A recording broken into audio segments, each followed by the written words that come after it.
stinks. Waterlogged. Both hands amputated. Body was quartered just as I thought.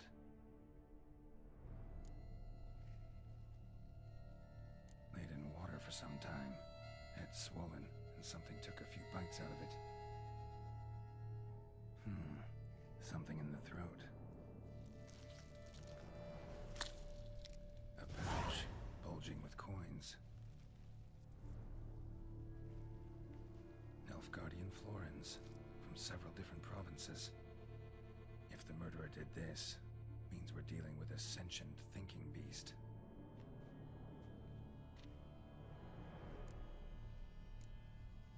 Body was chopped up after death. Blows struck with great force, but bones sliced through, not crushed. Creature that killed him had long claws, sharp as a witcher's blade. First sank its claws into the victim's heart. No Bruxa did this. Third hand. A spare? Except it's clearly not the victim's. Guardsmen must have not noticed it as they picked everything up. How's this possible? Still warm. Blood still flowing? Several monster species can regenerate. Never heard of that happening to their severed limbs, though. Or of their limbs seeming completely alive after so much time. Examine the tissue more closely later. Might learn something.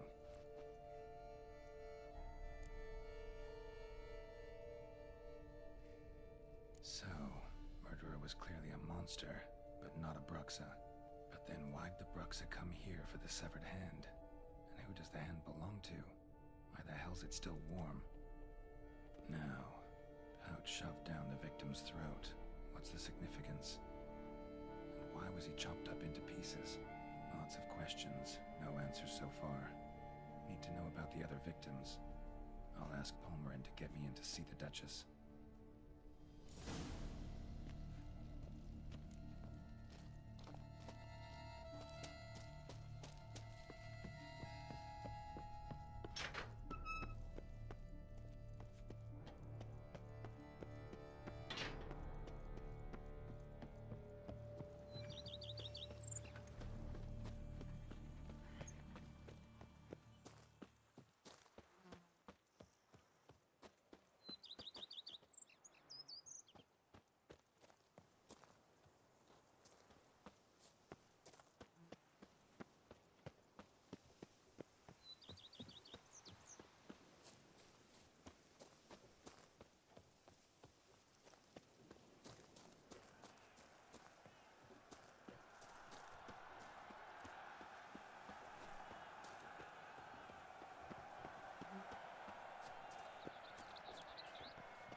Ah.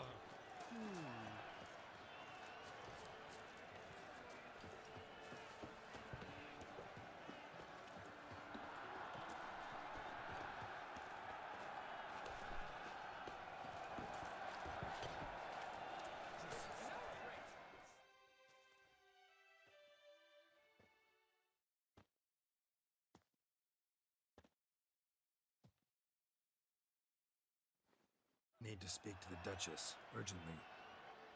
All right, you scamps. Story's done. Go find your parents. But the Palmerin, what about the story of Rittik and the dragon? A tale's for another time. But take a good look at the man who stands before you now. This is Geralt of Rivia, the master witcher who lent his valiant hand to the defeat of the giant Goliath. Master Witcher, is it true virtue always trumps villainy? Yeah. Virtue always wins. But the Black Knight, he's a villain and he wins. The cutter of Casteldacia, too. Moral victory. That's what counts. Rubbish. Now, that will do for questions.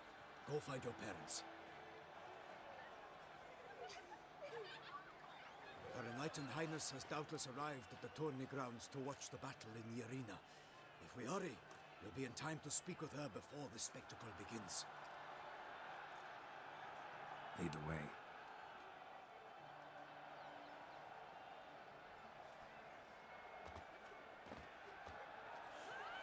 Who's fighting?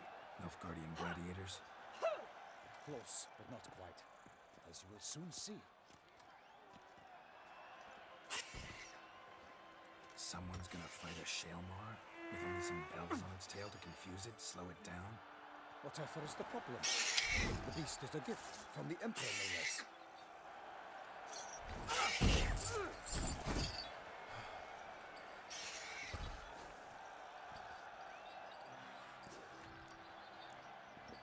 Shouldn't torment the beast. How would you like to be dumped in an arena, blindfolded with a string of bells dangling from your ass? Pity a monster. You, a witcher. I slay monsters who are a threat to humans. You're out to humiliate one to entertain a crowd. No knight will gain any glory from this.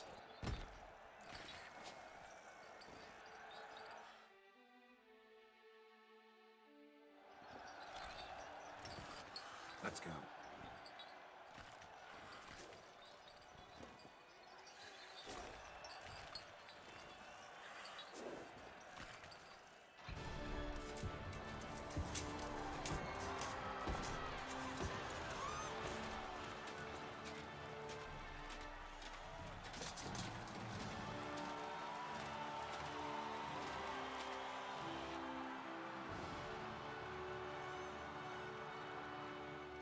I dedicate my imminent victory to fair Lady Vivian.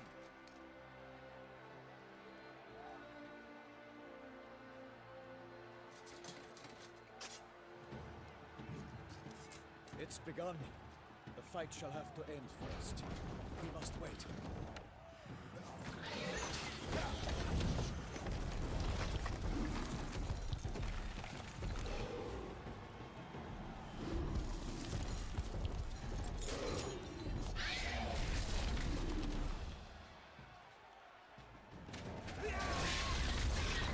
Got a bad feeling about this.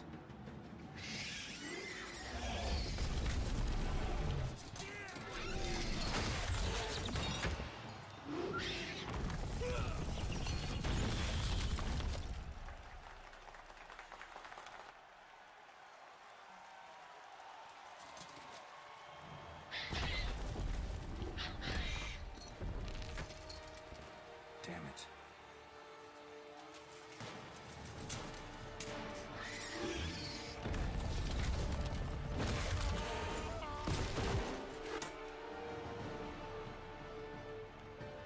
We have to help him.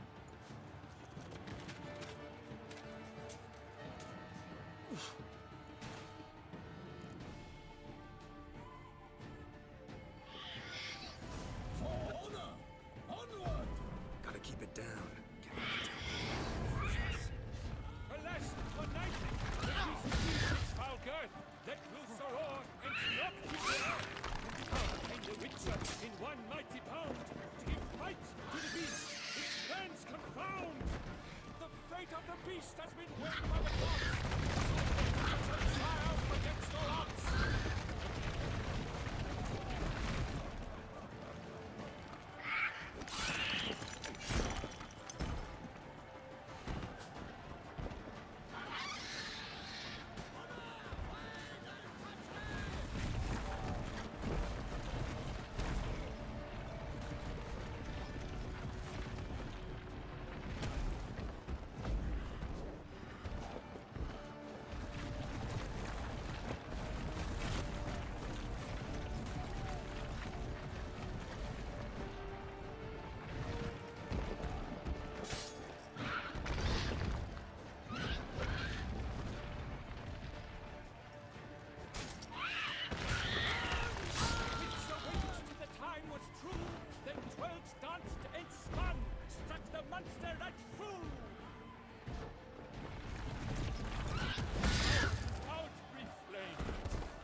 twice defeated by Geralt of Rivia, master of the witchering trade.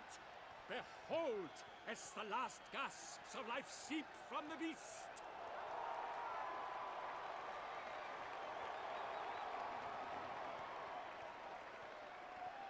Master Geralt, do what you must. Finish the deed!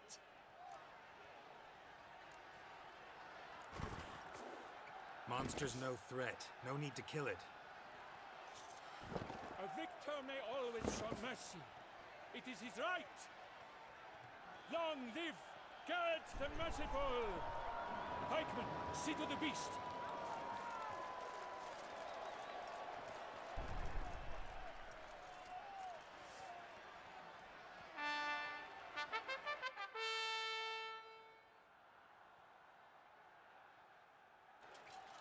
Forgive me. I am not as nimble as in my younger years. You fought bravely.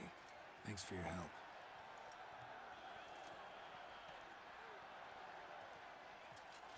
Guillaume. The lad came damned close to dying. I'm fine. Not hurt at all. Vivian? Smile as befits a hero and keep silent. Speech clearly pains you. She approaches.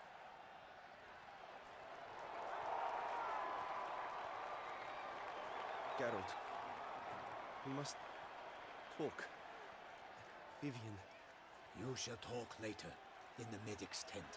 Geralt, magnificent, breathtaking. Your Grace. We knew that to summon you was a brilliant idea. We are delighted, ravished to have struck upon it. And I'm truly...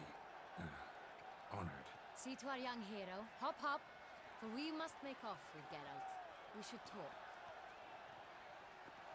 We had been long awaiting your arrival. Had nearly lost hope. Then suddenly, that entrance, so spectacular. Your Grace, my contract. I'd like to discuss it. Naturally, but not here. We shall need Damien. He led the investigation pending your arrival. But wherever could he be? Come, we must find him.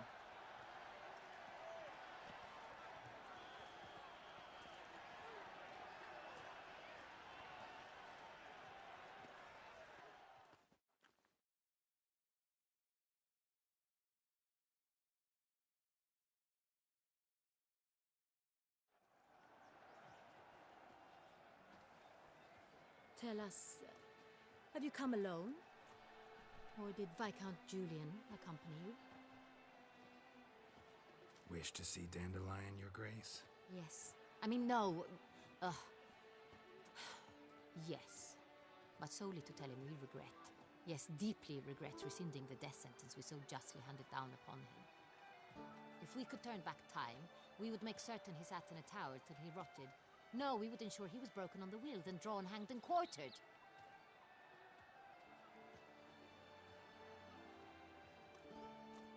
Ah, the very man we would entrust with these tasks. Damien de la Tour, captain of my personal guard. Your Grace. Witcher. Greetings.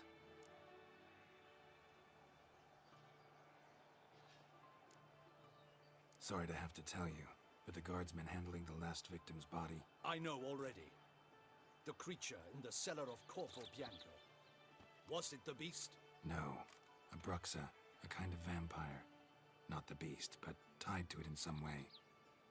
You know this how? Through careful analysis of the evidence, both on the riverbank and at Corvo Bianco. Do you mean to insinuate the investigation thus far has been sloppy? Geralt insinuates nothing of the sort. We must listen to him attentively. I examined the body of the beast's last victim. Might have found something. Need to analyze it. A quiet place, that's what I could use most right now. And maybe the help of an alchemist or a mage. Also like to hear all you know about the previous victims. Take it Sir de la Tour is my man for that. Firstly, call me Damien, please. Secondly, you should know I spoke against summoning you here. I've heard much about you. You bring trouble, or thus far have, always.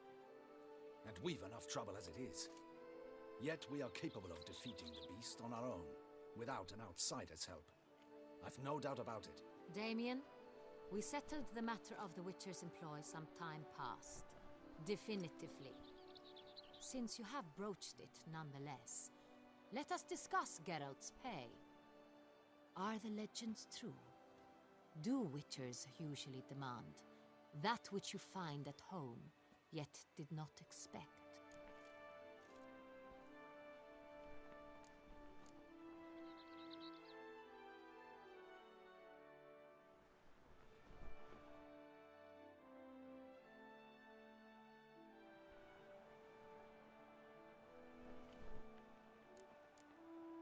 Not quite, Your Grace. Law of surprise, it's something we invoke at times, but rarely. Usually we just take gold. Disappointing. This law sounds rather romantic. On the other hand, on returning to the palace, we would likely find impatient petitioners or a set of sample fabrics for a new dress. Poor rewards, both. I fear you'd not have much use for any of the surprises we are likely to come upon. Thus, we've decided you shall receive the deed to a vineyard, Corvo Bianco, and a sum of coin. You will doubtless consider this adequate. Title to the vineyard shall be given to you at once.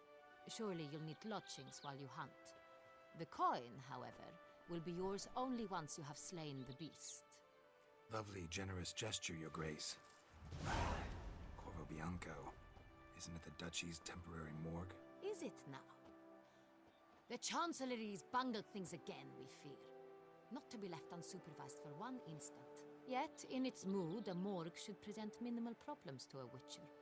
What's more, nothing enhances a wine's reputation better than a grim legend. Thank you, Your Grace. I accept the contract, of course. But as I said before, I'll need some information. How'd it start? Who was the first victim? Crespi was the first to die. He was famed once for his many glorious tournament victories. Then he grew old, hung up his sword, and took to winemaking. Crespi was not loved by the wine merchants. He was ruthless in business and thought to cheat many a time. He asked us for a dispensation from all court ceremonies. We did not grant it. We could not. Once you've taken the oath of a knight, you remain a knight till death. How'd he die? Where'd they find the body? Quite unusual, the circumstance. He was at a feast when suddenly one of his fellow feastgoers noticed he was missing. The town watch found him an hour later. On his hands and knees, propped against the town pillory, his sword hanging from his neck. He had died of wounds inflicted with claws, not a weapon. Blows of great force. So he died suddenly, but the body was on its knees, meaning someone posed it. So it seems.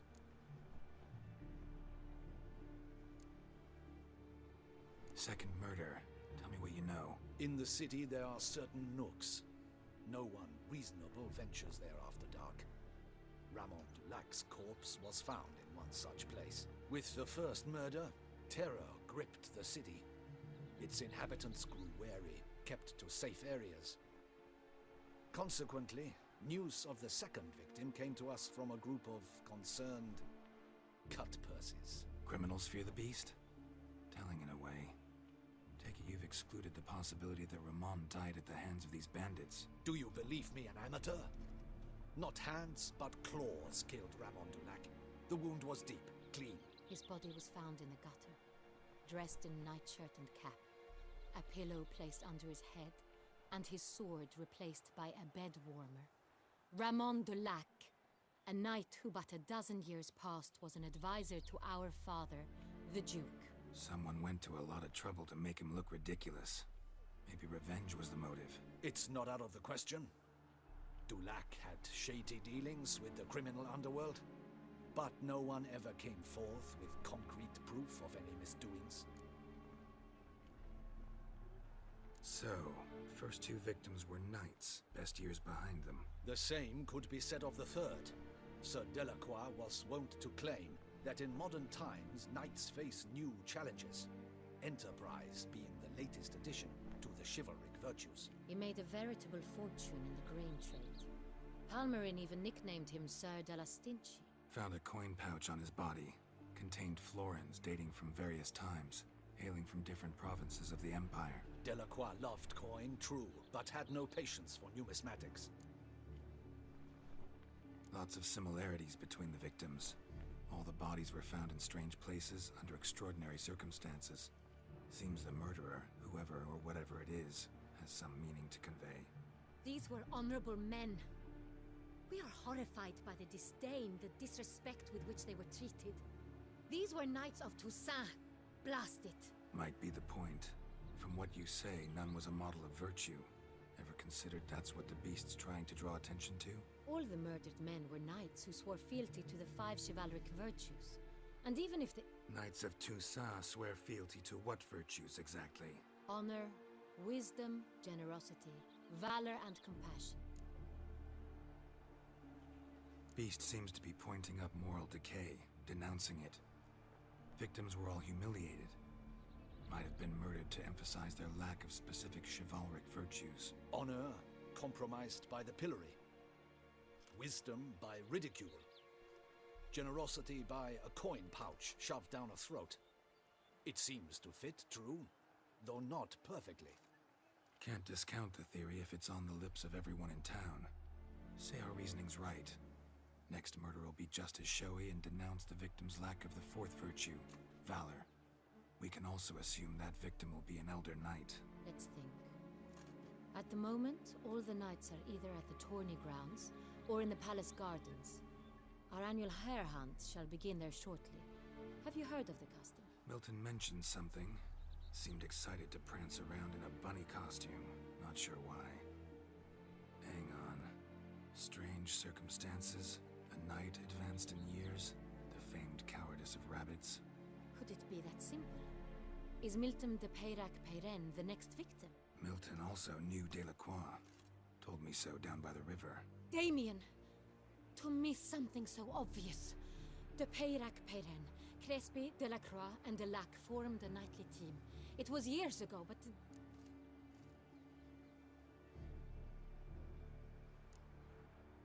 They were a team? They were close friends, tightly knit, and as such earned the trust of our father, the Duke. We often witnessed him turn to them with delicate matters. Later, their paths diverged. Unlikely to be a coincidence. Beast must know it too. It's a lead, I'm sure. Your Grace, we need to find Milton, immediately. Rather problematic. You see, the garden entertainments are due to start, and he's disguised as the hare, hiding somewhere, waiting for some tipsy courtiers to find him. The hare's hiding place is a carefully guarded secret. We must call off the game, at once. First and foremost, we must remain calm. Damien, order the garden searched immediately, but discreetly. By no means can we disrupt the festivities. Panic will only incite the beast to strike sooner. And you, Witcher, follow me. My gardens, my night, I shall take the fall. A murder is out of the question. I will not allow it. Not near my palace. Horses? Ready our horses!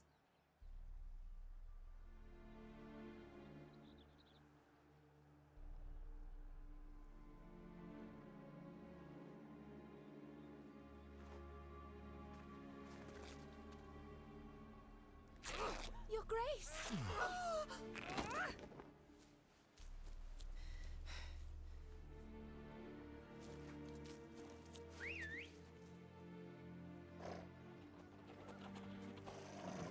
What the hell? Why, I should... Your Highness, I... Mind it doesn't get wrinkled. Onward!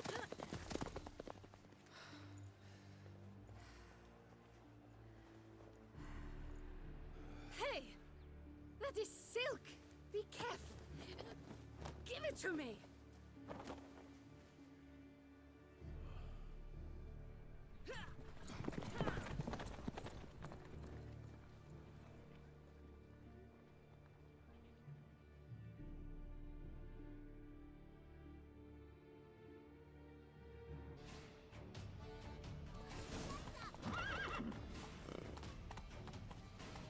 Your Grace seems right at home in the Like saddle. the wind!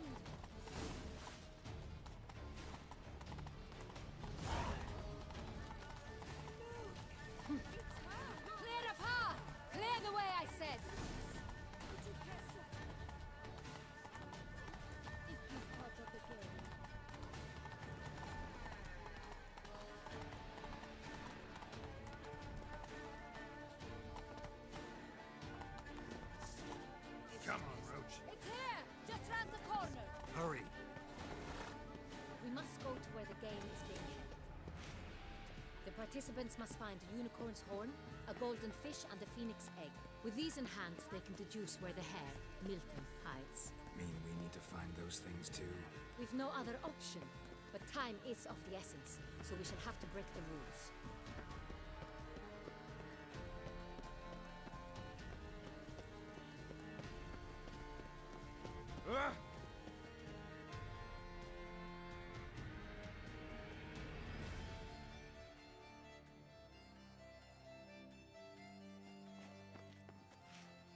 On second thought, through here.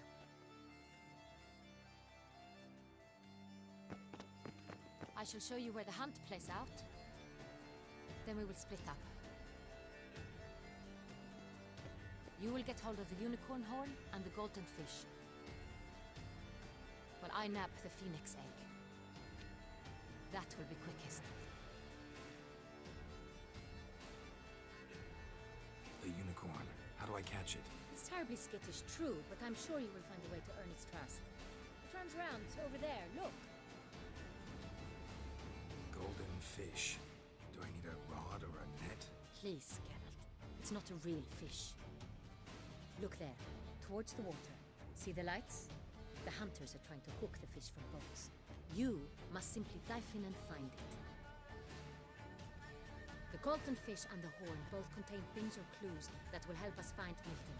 Once you have fish and horn, find me among the other phoenix egg hunters. All clear? Then let's get to it.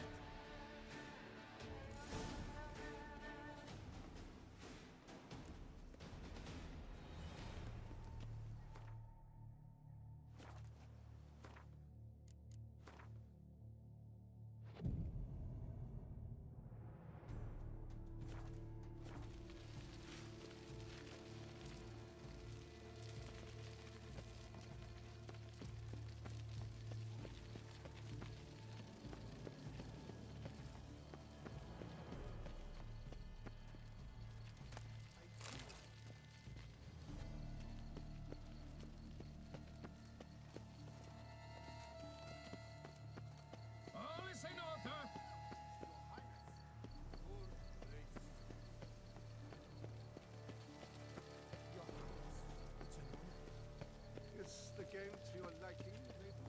Aren't we not curious, Toussaint? If one were to call a state courageous or coward, what other part of the state would one have in mind?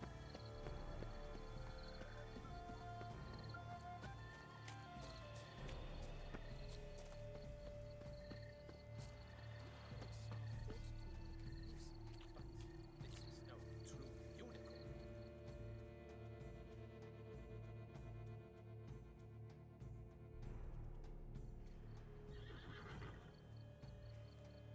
Perhaps an apple will work.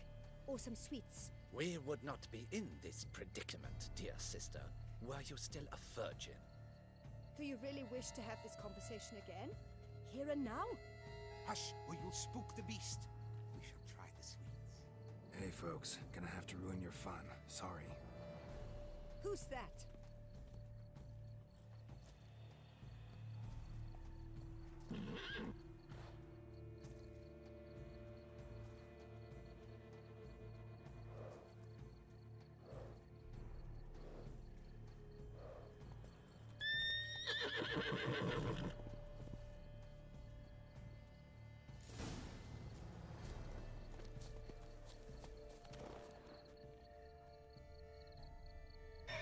Damn it.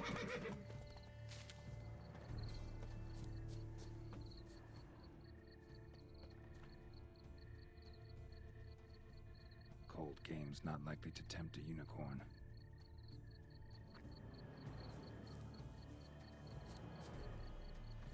Crispy apple. Should like that like any other damn horse.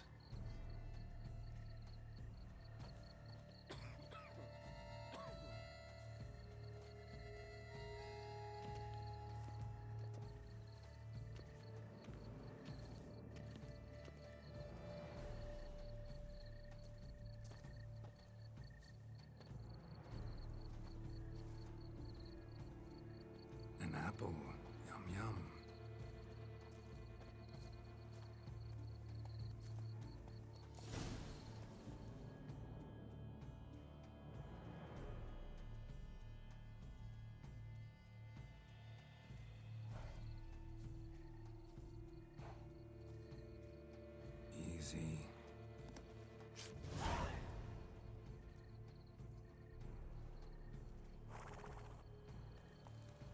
fields are huge. Be better off on horseback.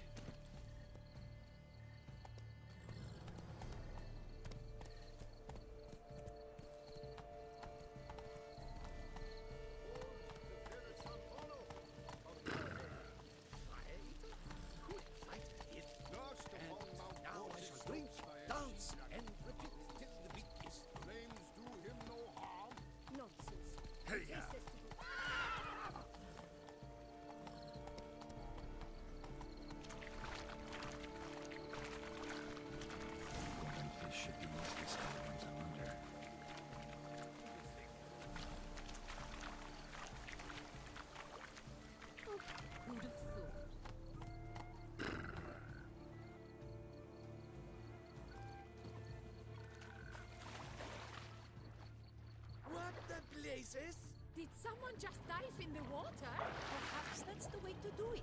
Sure, if you're a peasant.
Hey, wait.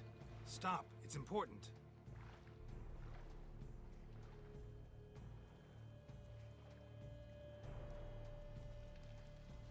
King Cormorant, sire, accept this offering we bring.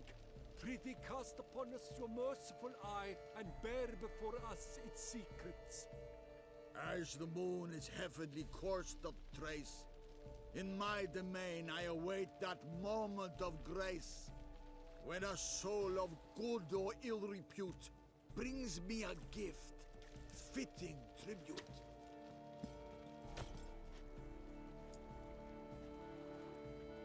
A key.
Let me see. If one were to call a state courageous or cowardly,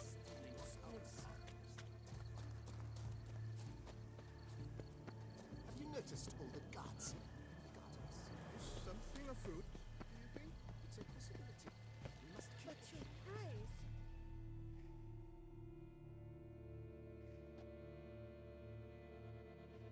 If you please, Your Grace. We do not please. We act out of the highest necessity. All shall be explained later. But it's against the rules. I am the rules.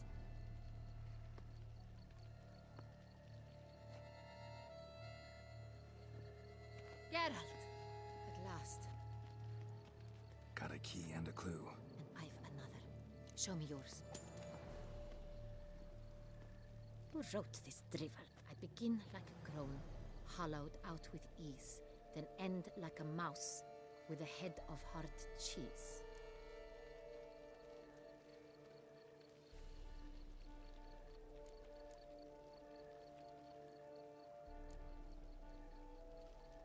Is it about someplace really cramped, uncomfortable? Because it mentions groans and a mouse? No, false hints, I think. Meant to lead us astray. Look, if we take groan, hollow it out and fill it with ease. The letters, that is. We get green. Then mouse, but starting with what heads heart cheese. Why, it's greenhouse! Pretty clever. And it sounds right to me. There are several greenhouses in the gardens, but only one with a door that locks. And the key to it looks just like the one we found. Greenhouse it is then. Let's go.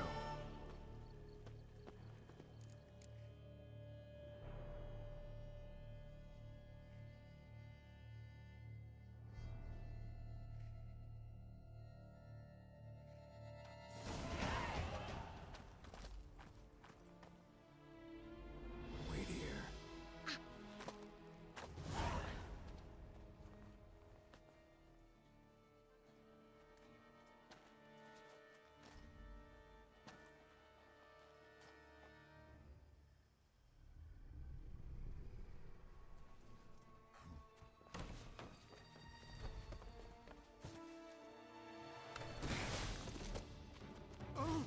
What the budge?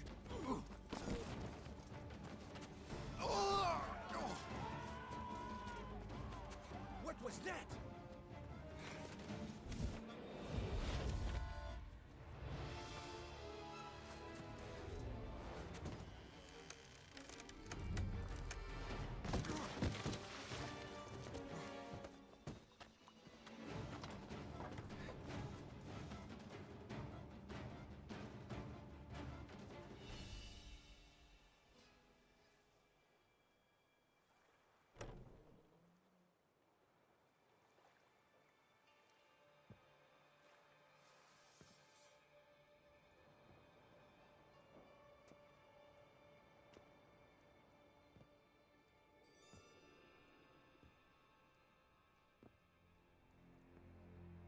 I'm here.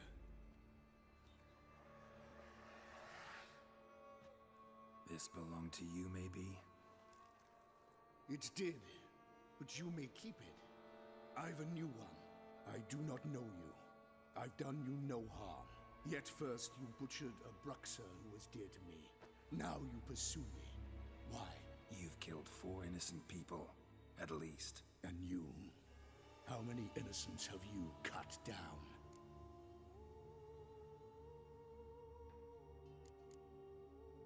I don't kill innocents. Murderers, though, you bet. I'll soon be done. I've but one left. And you, should you not stand down. And once you're done, intend to leave? Go kill somewhere else? No.